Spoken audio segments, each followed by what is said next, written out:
Graça e paz, amados. Eu tenho uma palavra para edificar as nossas vidas hoje. O título dessa palavra é o seguinte: Os mistérios do casamento e o plano de Deus. Então, hoje eu quero falar bastante sobre o casamento, mas dentro dos planos de Deus. Porque muitas vezes nós estudamos a palavra, nós ouvimos várias pregações sobre isso, mas não conhecemos os verdadeiros fundamentos do casamento segundo a palavra do Senhor. Então, eu quero mostrar e quero relatar aquilo que o Senhor quer, porque não adianta você estar na igreja, ouvir a palavra, né? Mas você não viver aquela palavra. Muitas vezes a sua vida não está bem, você está frustrado ou frustrada porque você não segue os princípios de Deus no seu casamento. Então, o texto que nós vamos abordar está em Gênesis capítulo 2. Nós vamos ler do versículo 21 ao versículo 24. O texto sagrado diz o seguinte: Então o Senhor Deus fez o homem cair em profundo sono, e enquanto este dormia, tirou-lhe uma das costelas, fechando o lugar com carne. Com a costela que havia tirado do homem, o Senhor Deus fez uma mulher e a levou até ele. Disse então o homem: Esta sim é osso dos meus ossos e carne da minha carne. Ela será chamada mulher, porque do homem foi tirada. Por esta razão, o homem deixará pai e mãe e se unirá à sua mulher, e eles se tornarão uma só carne. Amados, Deus, ele presenteou Adão e Eva com o matrimônio. Eles foram criados perfeitos um para o outro. O casamento, ele não foi uma conveniência, meu amado. Tampouco ele foi criado por qualquer cultura. Ele foi instituído por Deus. Olha só a seriedade disso. Esta história amorosa não somente toca profundamente as emoções humanas, como também é de grande valor espiritual. Em Gênesis 2, no versículo 23a, diz assim: Disse então o homem: Esta sim é osso dos meus ossos e carne da minha carne. Esta foi a primeira declaração de amor de Adão para Eva, meu amado. Estas palavras nos revelam uma verdade profunda. Eva, ela foi feita especialmente para Adão. Ela é a única que o poderia completar. Por isso, uma só mulher pode completar o homem. Você entendeu isso, meu amado? Uma só mulher pode completar o homem. Entretanto, o que há de mais belo entre o relacionamento homem e mulher não é o relacionamento em si, mas a realidade para a qual ele aponta. O casamento aponta para a gloriosa união entre Cristo e sua noiva, que é a igreja. É nisso que está toda a sua beleza. Agora deixa eu te contar uma coisa, meu amado. Casamentos sólidos incluem 3 aspectos importantes. Primeiro, o homem, ele deixa seus pais e em ato público ele faz um compromisso com a sua esposa. Segundo, homem e mulher, eles são unidos, assumindo responsabilidades pelo bem-estar mútuo e amando um ao outro antes de amar as outras pessoas. Esse ponto, ele é muito importante. Então, você primeiro, meu amado e minha amada, você tem que ter Deus na sua vida. Depois a sua família. No casamento, primeiro vem a sua esposa, meu amado. Primeiro vem o seu esposo, minha amada. O terceiro ponto, ambos tornam-se um na intimidade e no comprometimento de união sexual que são reservados para o casamento. O sexo, ele foi um presente de Deus para os homens. Amados, o casamento é uma ideia de Deus. O compromisso é essencial para um casamento bem-sucedido. E o romance é extremamente importante, meu amado.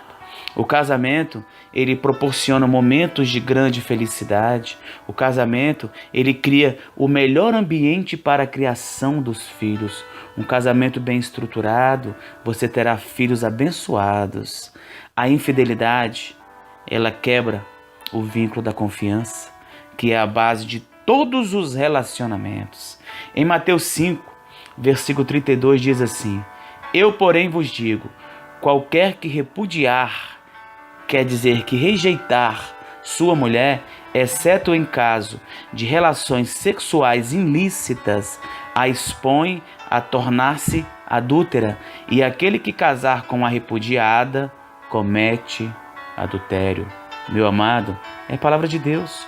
O correto é que apenas a morte dissolva um casamento. Em Romanos 7, versículo 2 e 3 diz assim: Ora, a mulher casada está ligada pela lei ao marido, enquanto ele vive, mas se o mesmo morrer, desobrigada ficará da lei conjugal, de sorte que será considerada adúltera, se vivendo ainda o marido, unir-se com outro homem. Porém, se morrer o marido, estará livre da lei e não será adúltera se contrair novas núpcias. Deus, ele instituiu os laços de aliança de casamento, que na verdade é chamado de aliança de Deus, meu amado, indicando que Deus é o autor desta instituição sagrada. Este é o modelo de casamento e foi instituído pelo nosso Deus. Qualquer outro modelo, meu amado, assim chamado, é considerado abominação perante os olhos de Deus. Então, qualquer outro tipo de casamento fora do plano de Deus é abominação. A sociedade quer nos empurrar isso, quer que aceitemos isso. Então, nós que somos cristãos, temos que respeitar, temos que amar as pessoas, mas a instituição do casamento é um plano de Deus. Qualquer modelo fora do plano de Deus, a palavra diz que é abominação perante os olhos de Deus. A razão por que há tantas desgraças no casamento não é que maridos e esposas buscam seu próprio prazer, mas que não buscam no prazer do seu cônjuge. A Bíblia, ela nos ordena que devemos buscar nossa alegria na alegria do cônjuge, meu amado. O casamento, ele precisa ser uma fonte de prazer do cristão e não uma fonte de sofrimento e opressão. Este não é o plano de Deus, meu amado. Em 1 Coríntios 7, versículo 2 até o 5a diz assim: Mas por causa da impureza, cada um tem a sua própria esposa e cada um o seu próprio marido. O marido conceda à esposa o que lhe é devido, e também semelhantemente a esposa ao seu marido. A mulher não tem poder sobre o seu próprio corpo, e sim o marido. E também, semelhantemente, o marido não tem poder sobre o seu próprio corpo, e sim a mulher. Não vos priveis um ao outro. Maridos e esposas precisam respeitar as necessidades sexuais um do outro. Refere-se ao fato de que o marido e esposa pertencem um ao outro, ou seja, não têm direito de recusar demandas normais. O pecado, meu amado, no entanto, faz o homem não compreender dessa maneira. Então, quanto mais o tempo passa, mais o casamento ele sofre duros ataques. E assim, os estragos são cada vez maiores. Basta considerarmos o crescente número de divórcios em nosso país, crescimento que ocorre, infelizmente, também entre os cristãos, meus amados. Quantos pastores têm se divorciado, quantos obreiros, quantos ministros de Deus. Então, nós precisamos ouvir a palavra, estudar a palavra, mas nós precisamos viver a palavra. Deus, ele fez o homem e a mulher para viver o verdadeiro prazer e o mútuo companheirismo. Podemos observar, por exemplo, no livro de Cantares de Salomão, onde as intimidades do amor conjugal e do prazer estão descritas de uma forma maravilhosa e pura. No relacionamento sexual, meu amado, todo o amor, ele é expresso através de atos e palavras e é consumado em comunhão e união. É uma expressão de amor que pode ser exercitada com apenas uma pessoa por causa de sua natureza santa. Cada um mantém a experiência de um profundo amor pelo outro e somente por essa pessoa. É a fidelidade, meu amado. Nesse sentido, ele é o exemplo típico de um relacionamento exclusivo que deve existir individualmente entre cada cristão e seu Senhor. Você não pode adorar a dois senhores. Nós temos um único Senhor e no qual nenhuma outra pessoa ou qualquer outro Deus tem a permissão de participar. Um casamento baseado em uma vida sexual plena e estável é feliz e equilibrado, meu amado. Desde que esse aspecto da vida seja a expressão do mais profundo amor e não mera satisfação de desejos carnais. Se você casou simplesmente para satisfazer os seus desejos carnais, você não será feliz. O sexo, ele foi um presente de Deus, meu amado, aos casados. Ele é de grande importância para os filhos, você sabia disso? Assim como para o marido e a esposa. Por quê? Porque eles veem não só um casamento estável, como também seu encanto, sua pureza, sua beleza e profunda satisfação. Então, quando o sexo ele é feito dentro do casamento, nos planos de Deus, meu amado, isso é pureza para o Senhor, isso é beleza e profunda satisfação, porque o sexo ele foi um presente de Deus para o casamento. Os filhos, por sua vez, podem aprender que o sexo é uma dádiva divina e não pode ser verdadeiramente belo e maravilhoso quando usado de acordo com as intenções de Deus. Então, e pode ser verdadeiramente belo e maravilhoso quando usado de acordo com as intenções de Deus. Os cuidados de Deus colocam no ato sexual, meu amado, e permitem aos filhos aprender com a pureza e se conservarem puros. Mais tarde, usando o sexo de acordo com os propósitos divinos, vendo que a plena liberdade e alegria no casamento realmente vem quando se vive dentro do âmbito da palavra de Deus. O seu casamento, a sua vida, o seu relacionamento entre você e a sua esposa, ou entre a sua esposa e o seu marido, é o espelho para os seus filhos. Eles vão se espelhar em você e vão levar isso para a vida deles, meu amado. Você já parou para pensar nisso? Em 1 Tessalonicenses 4, dos versículos 3 a 8, diz assim: a vontade de Deus é que vocês sejam santificados, abstenham-se da imoralidade sexual, cada um saiba controlar o próprio corpo de maneira santa e honrosa, não com a paixão de desejo desenfreado, como os pagãos que desconhecem a Deus. Neste assunto, ninguém prejudica seu irmão, nem dele se aproveite. O Senhor castigará todas essas práticas, meu amado, como já lhe dissemos e asseguramos, porque Deus não nos chamou para a impureza, mas para a santidade. Portanto, aquele que rejeita essas coisas não está rejeitando o homem, mas a Deus que lhe dá o seu Espírito Santo. Meu amado, é palavra de Deus. Em Hebreus 13, versículo 4 diz assim: o casamento deve ser honrado por todos, o leito conjugal conservado puro, pois Deus julgará os imorais e os adúlteros. Toda conduta sexual fora do casamento, meu amado, é absolutamente contaminada e contrária à vontade de Deus. Tenha intimidade com a sua esposa e com seu esposo. Sejam amigos. Aproveite seu casamento. Não seja egoísta, meu amado. Use a criatividade. Tenha maturidade, né? Então você precisa viver os planos de Deus no seu casamento. A intenção dessa palavra é de mostrar e de nos orientar para os planos de Deus no casamento. Eu queria destacar 3 ensinamentos importantes sobre o casamento nos planos de Deus. O primeiro deles e que eu acho muito importante é o mistério do casamento. Você sabe qual é o mistério do casamento?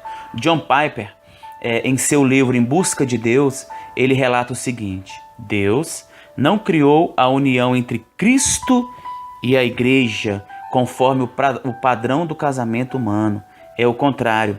Ele criou o casamento humano segundo o padrão da relação de Cristo com a igreja. Deixa eu ler novamente. Deus não criou a união entre Cristo e a igreja conforme o padrão do casamento humano. Ele criou o casamento humano segundo o padrão da relação de Cristo com a igreja. Meu amado, em Gênesis 2, versículo 24 diz assim: Por essa razão o homem deixará pai e mãe e se unirá à sua mulher, e eles se tornarão uma só carne. O mistério deste texto é que o casamento descrito é uma parábola ou símbolo do relacionamento de Cristo com seu povo. Havia mais coisas acontecendo na criação da mulher do que se percebe à primeira vista, meu amado. Deus, ele não faz as coisas à toa. Tudo tem um propósito e sentido. Quando Deus se propôs a criar o homem e a mulher e ordenar a união do casamento, ele não jogou dados, ele não jogou palitos, nem lançou uma moeda no ar para determinar como eles deveriam se relacionar. Ele fez sim, ele organizou o casamento intencionalmente de acordo com o relacionamento entre seu filho e a igreja que ele já tinha planejado lá na eternidade. Em 1 Coríntios, capítulo 2, versículo 14, diz assim: Quem não tem o Espírito não aceita as coisas que vêm do Espírito de Deus, pois lhes são loucura, e não é capaz de entendê-las, porque elas são discernidas espiritualmente. Você precisa ter o Espírito Santo na sua vida, meu amado. Por isso, o casamento, ele é um mistério. Ele contém e oculta um sentido muito maior do que se vê de fora. Deus, ele criou o ser humano, macho e fêmea, meu amado, e preparou o casamento para que essa união servisse de imagem do relacionamento da aliança eterna entre Cristo e a sua igreja. Deus, ele fez o ser humano à sua própria imagem. Ele fez o casamento, meu amado, à imagem do seu próprio matrimônio eterno com seu povo. Os casados precisam avaliar frequentemente como é misterioso e maravilhoso o que Deus nos concede, meu amado, no casamento. O privilégio de servir de imagem de realidades divinas extraordinárias, infinitamente maiores e melhores do que nós mesmos. Entendeu qual é o mistério do casamento? É muito maior do que o que a gente imagina. Então você precisa estudar as Escrituras, você precisa ter uma comunhão com Deus, para que você entenda o que é realmente um casamento. E para você ser feliz, meu amado, você precisa viver a palavra de Deus. O segundo ponto que eu gostaria de relatar, ele está intitulado como sendo a conduta da esposa segundo a vontade de Deus. Minha amada irmã, preste atenção na palavra de Deus. Marido, preste atenção nisso. Depois tem um terceiro ponto que eu vou falar para os maridos. Primeira coisa é agir com sabedoria. Minha amada, você precisa ter sabedoria. Em Provérbios 14, versículo 1 diz assim: A mulher sábia edifica a sua casa, mas com as próprias mãos a insensata derruba a sua. Minha amada, ser sábia é ser prudente, é ser sensata, é ser equilibrada, é ser cautelosa, discreta e ter conhecimento. Conhecimento de quem, minha amada? Conhecimento de Deus. Você, minha irmã, precisa em primeiro lugar conhecer o nosso Deus, aquele a quem servimos. Precisamos saber, minha amada, qual é a vontade dele para as nossas vidas. Você não pode fazer nada na sua vida sem saber se isso é a vontade de Deus. Para você saber se é a vontade de Deus, você precisa ter intimidade com esse Deus que nós servimos. Para que o seu lar ele seja abençoado, você precisa ser sábia. Agora, que sabedoria é esta, hein? Em Provérbios 9, versículo 10, diz assim: o temor do Senhor é o princípio da sabedoria, e o conhecimento do santo é entendimento. Olha que versículo.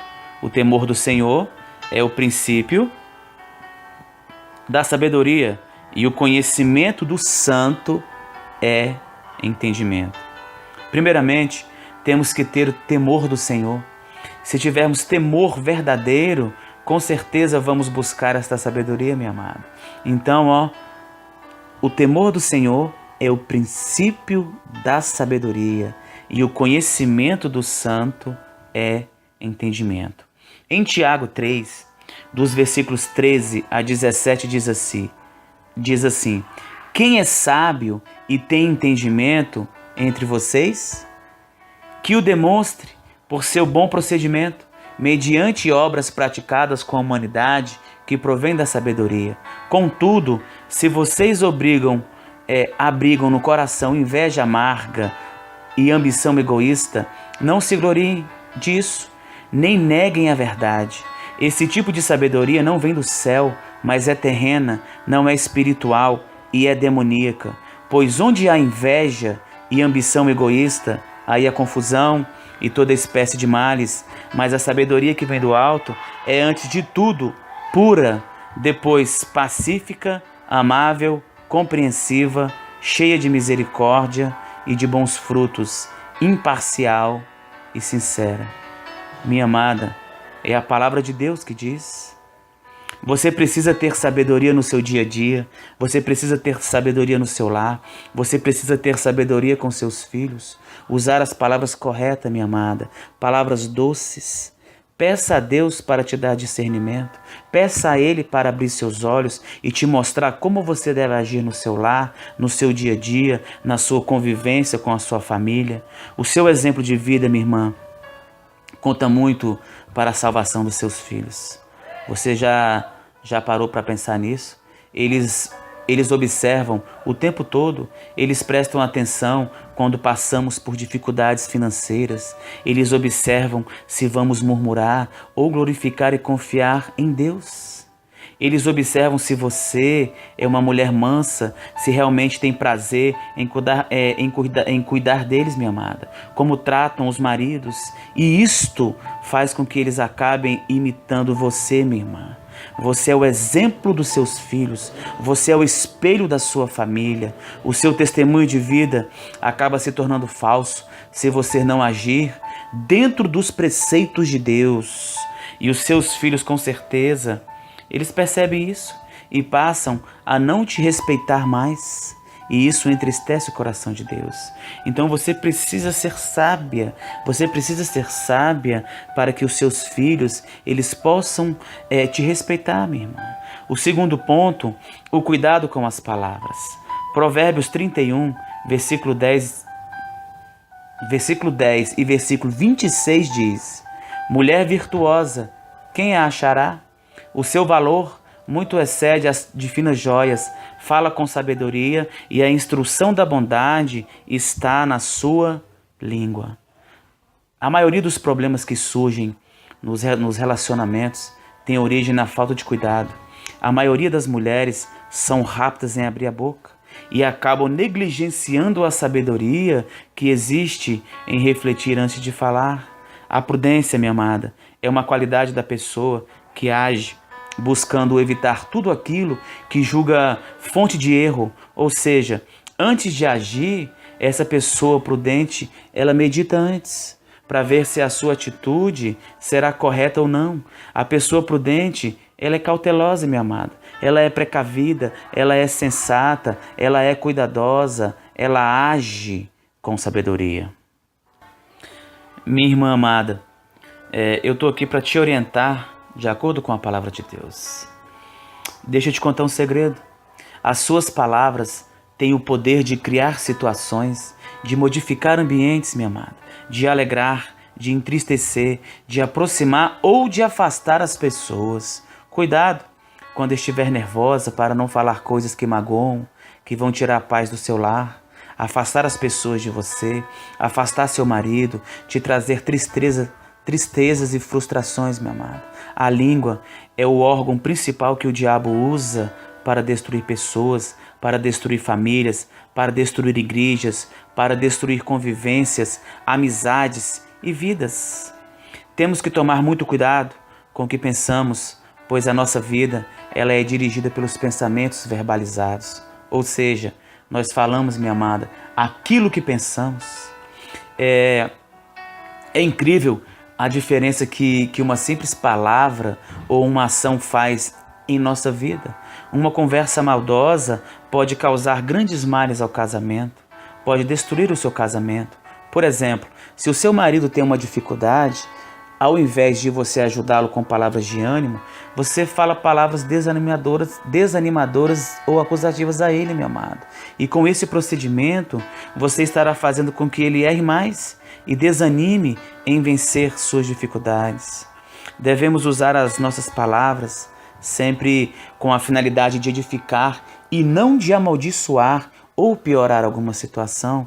Por isso, a sabedoria, o cuidado com as palavras. Mesmo que estejamos diante de alguma crise em nosso casamento, devemos procurar falar com calma, controlar as emoções, respeitar as diferenças, colocar-se no lugar do outro, sermos honestos e transparentes, minha amada.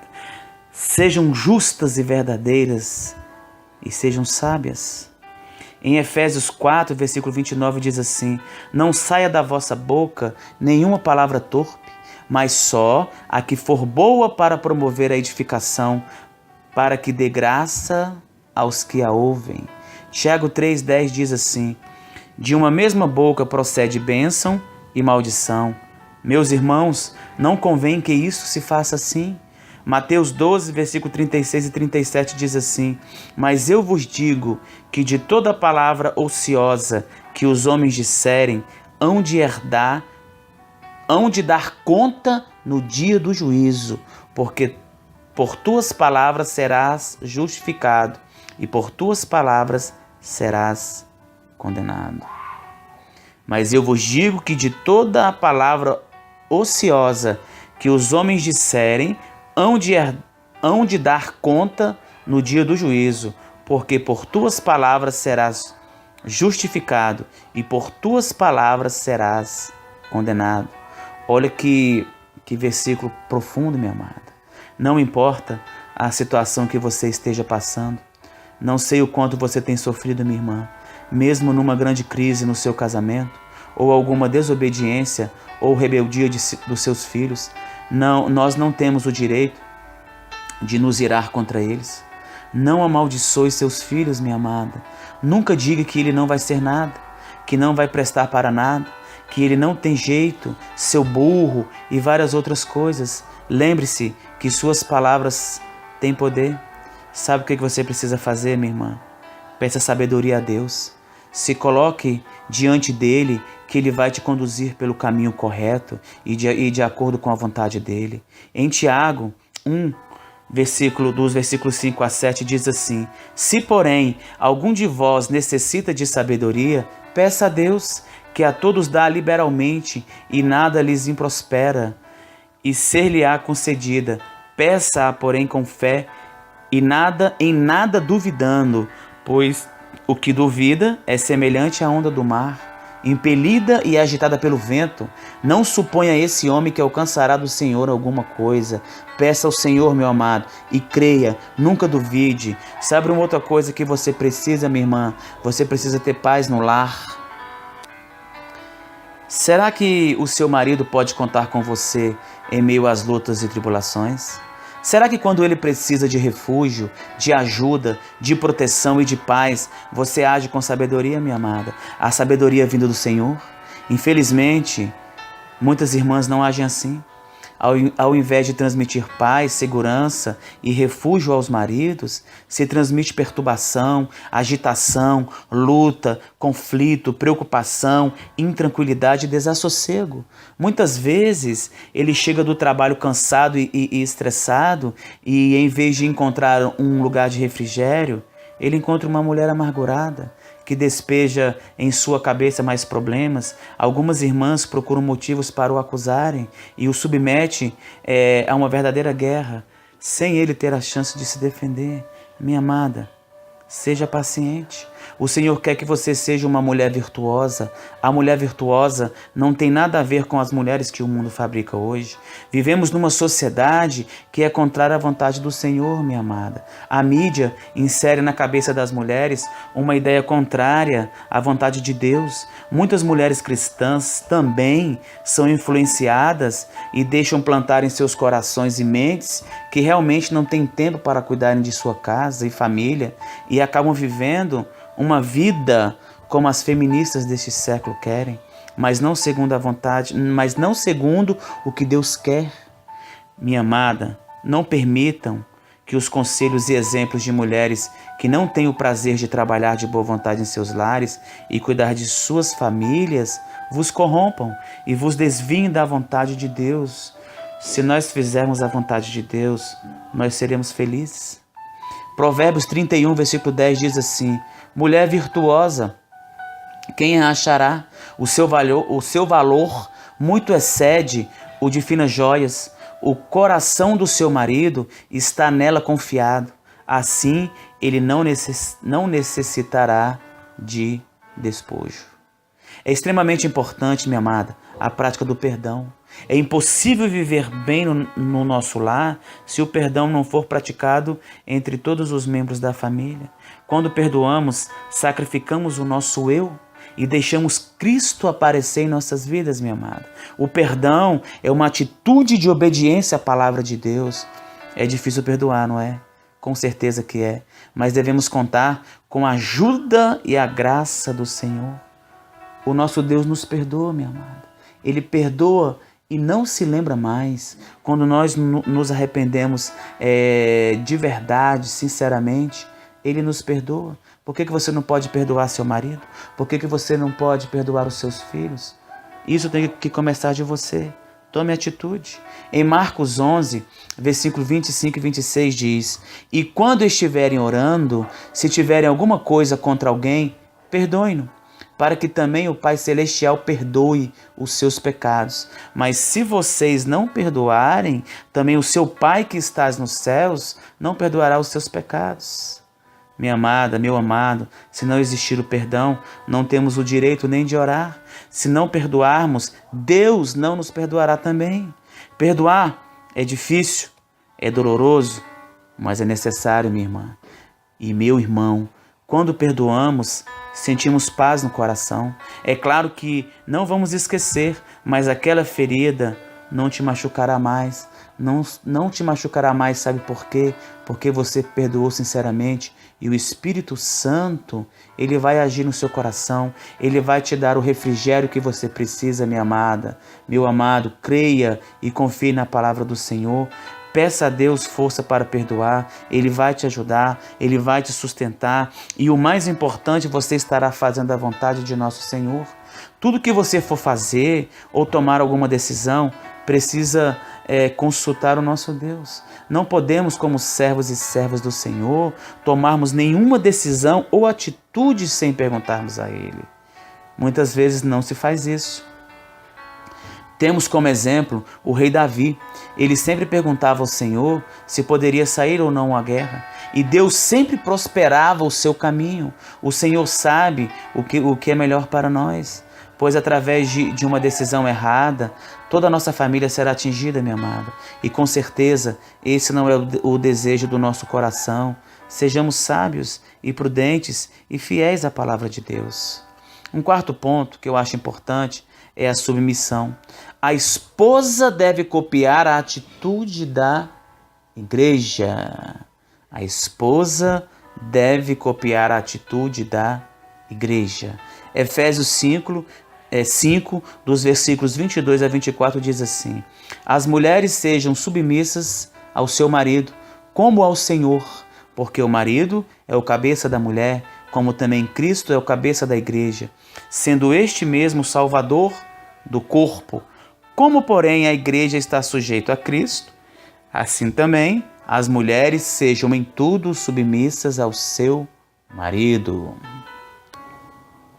O pastor Hernanes Dias Lopes, ele relata o seguinte: o relacionamento entre marido e mulher, de acordo com o padrão divino, é consequência da plenitude do Espírito Santo. Olha só, somente o marido cheio do Espírito Santo ama sua mulher como Cristo ama a igreja, e somente uma mulher cheia do Espírito Santo submete-se a seu marido como a igreja é submissa a Cristo, meu amado. Precisamos estar cheio do Espírito Santo. Um marido prudente que ama a Cristo não tirará vantagem de seu papel de líder, assim como uma esposa prudente que ama a Cristo não tentará minar a liderança do marido. Qualquer abordagem errônea causará desunião e atrito no casamento, minha amada. A submissão, ela não significa que a mulher é um tapete do homem. Submissão não é inferioridade, nem significa negar à esposa o direito de ter vez e voz. A mesma escritura que ordena a mulher ser submissa ao seu marido, ordena o marido a amar sua mulher como Cristo amou a igreja. Efésios 5, versículo 25 diz: maridos, amai vossa mulher como também Cristo amou a igreja e a si mesmo se entregou por ela. Não é submissão a um tirano, meu amado, mas a um marido que ama sua esposa com amor perseverante, santificador e sacrificial. John Piper diz assim: se o marido como cabeça é uma só carne com sua esposa, que é o seu corpo, e se por isso ele é fonte de direção, alimento e proteção, então a conclusão natural é que a cabeça, o marido, tem a responsabilidade primordial de liderar, prover e proteger. O marido, ele recebeu de Deus o chamado de assumir a responsabilidade primordial de ser líderes servos, provedores e protetores semelhantes a Cristo no lar. E as esposas têm o chamado de honrar e apoiar a liderança do marido e ajudá-la a desempenhá-la com os dons que ela tem.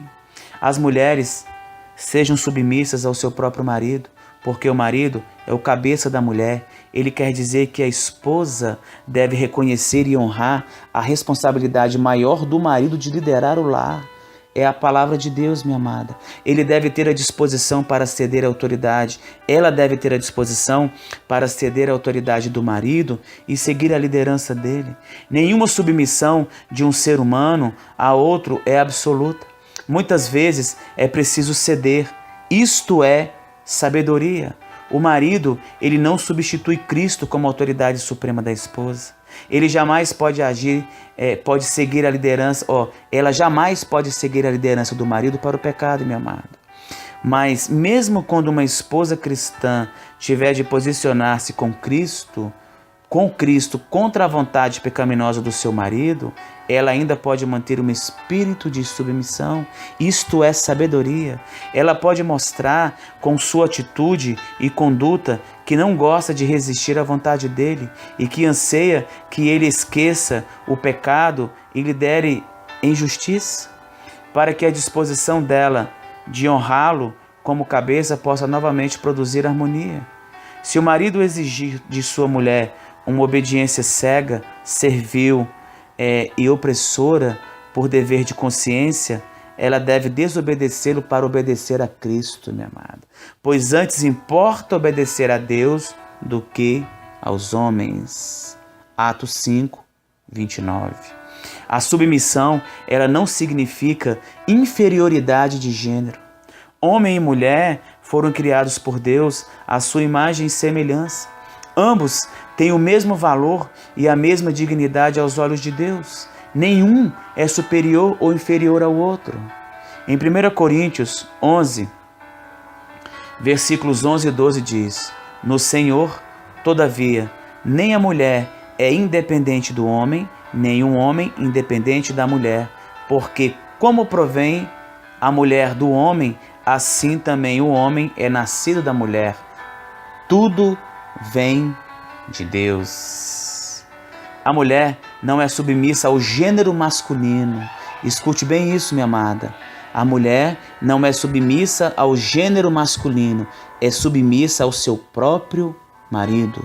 A submissão não é uma questão de valor pessoal, mas uma questão funcional do casamento. O pastor Hernanes Dias Lopes, que é uma das maiores autoridades cristãs do Brasil, diz o seguinte: Quando Deus instituiu a família, por questão de funcionalidade, colocou o marido como cabeça da esposa, como o próprio Deus é o cabeça de Cristo. Em 1 Coríntios 11, versículo 3 diz: Quero, entretanto, que saibais ser Cristo o cabeça de todo homem, e o homem o cabeça da mulher, e Deus o cabeça de Cristo. Uma casa, ela não pode ter dois comandos. Uma família, ela não pode ter dois comandantes. Deus é Deus. Deus é Deus de ordem e não de confusão. O homem é o responsável pela liderança de sua família. A mulher sábia, minha amada, entende isso, respeita isso e ajuda seu marido como auxiliadora idônea a cumprir sua missão. Os preceitos de Deus não nos aprisionam, mas libertam-nos. Não nos foram dados para nos oprimir, mas para nos dar vida em abundância. Que os casamentos sejam esse reduto feliz, onde o marido ama a sua mulher como Cristo amou a igreja, e a esposa, ela seja submissa ao seu marido como a igreja o é a Cristo. Um outro ponto que eu gostaria de relatar é que a esposa, ela precisa ser pacificadora. Em Mateus 5, versículo 9 diz assim: Bem-aventurados os pacificadores, porque eles serão chamados filhos de Deus. A mulher pacífica é aquela que busca a paz, busca a harmonia e o acordo. Ela evita conflitos e inimizades que, infelizmente, se tornaram comuns à sociedade de hoje e também no nosso dia a dia. Não é fácil. Existem muitas situações que impedem as mulheres de cumprir esse versículo. Eu concordo com isso. Às vezes são aborrecidas pelos maridos, às vezes os filhos, mas como servas de Deus, devem ser pacificadoras, minha amada. Ou seja, devem buscar a paz, a harmonia e o acordo. Minha amada, deixa eu te falar uma coisa muito séria. O que eu vou te falar é vindo do Senhor. Não queiram tomar o lugar de marido em suas casas. Seja uma esposa sábia e uma mulher virtuosa. Esta é a vontade do Senhor, minha amada. Tem maridos que querem se aproveitar e não ter responsabilidades. Mas busque a Deus e seja sábia, que Deus vai agir na sua causa e na sua família. Provérbios 3, versículo 5 diz assim: Confie no Senhor de todo o seu coração e não se apoie em seu próprio entendimento. Devemos conhecer as nossas limitações e reconhecer que nós, por nós mesmos, jamais venceremos o inimigo de nossas almas, que avança sobre nós, minha amada, nos derrubando e colocando em nossos corações a perseguição, o ciúme, a inveja, o desejo desordenado, a luxúria, o ódio e o rancor. Orando com todo fervor e confiando neste Deus amoroso e todo-poderoso, receberemos dele a mesma resposta que ele deu ao rei, quando ele clamou por sua ajuda e misericórdia, como relata o versículo 17 do capítulo 20 de 2 Crônicas. Diz assim: Neste encontro não tereis de pelejar, tomai posição, ficai parados e veja o salvamento que o Senhor vos dará, ó Judá e Jerusalém. Não temais, nem vos assusteis. Amanhã sai-lhes ao encontro, porque o Senhor é convosco. O Senhor é convosco, minha irmã. Deixa eu te perguntar uma coisa. Será que você tem realmente confiado no nosso Senhor? Ou será que temos agido por nossas próprias forças, quando o nosso casamento não vai bem, ou quando nossos maridos são incrédulos, ou quando nossos filhos não estão sendo a luz do mundo?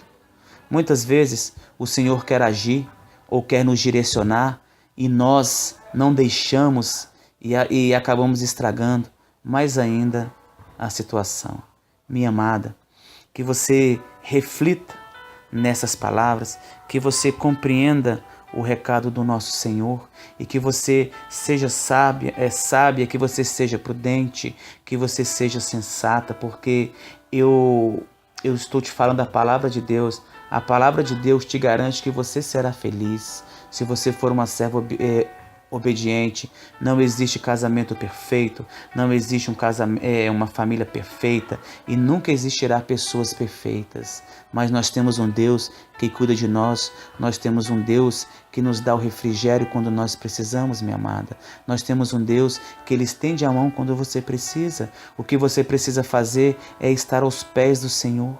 Busque o Senhor, estude a palavra, ore pelo seu marido, ore pelo seu filho, ore pelas pessoas da sua família, ore por você mesmo, para Deus te dar a paciência que você precisa, para Deus te capacitar em tudo aquilo que você precisa fazer e ser direcionado por Ele.